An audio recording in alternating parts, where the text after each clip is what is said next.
Welcome to our channel.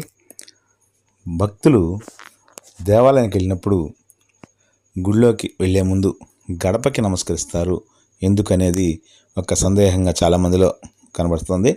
దీనికి సంబంధించి పెద్దలు అలాగే వేద పండితులు చెప్పినటువంటి వివరణ ఈ విధంగా ఉంది. సాధారణంగా ఆలయంలో ప్రధాన ద్వారం వద్ద గర్భగుడిలోకి వెళ్ళే ముందు గడపలు రాయితో తయారు చేసి ఉంటాయి. ఈ గడపకు ప్రతి భక్తుడు నమస్కరిస్తుంటారు. ఇలా ఎందుకు నమస్కరిస్తారనే విషయం చాలామందికి తెలియకపోయినా నమస్కరిస్తుంటారు.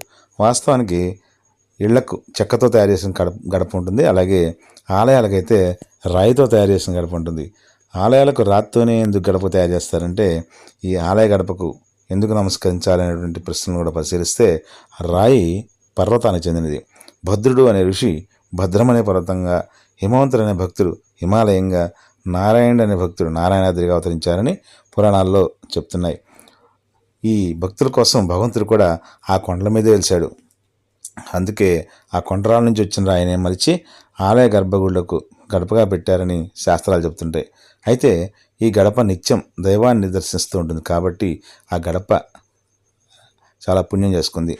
అందుకే ఆ గడప రాయి చేసుకున్న పుణ్యానికి నమస్కరిస్తూ కొండరాయిగా మారిన భక్తుని దాటుతున్నందుకు క్షమించమని మన్నించమని వేడుకోవడమే గడపకు నమస్కరిస్తారని పురాణాలు చెబుతున్నాయి.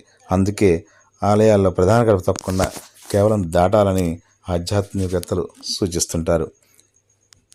ఈ నిబంధన ప్రతి భక్తుడు పాటించి ఆ భద్రుడి అనుగ్రహం పొందాలనేది సూచన. Thank you very much.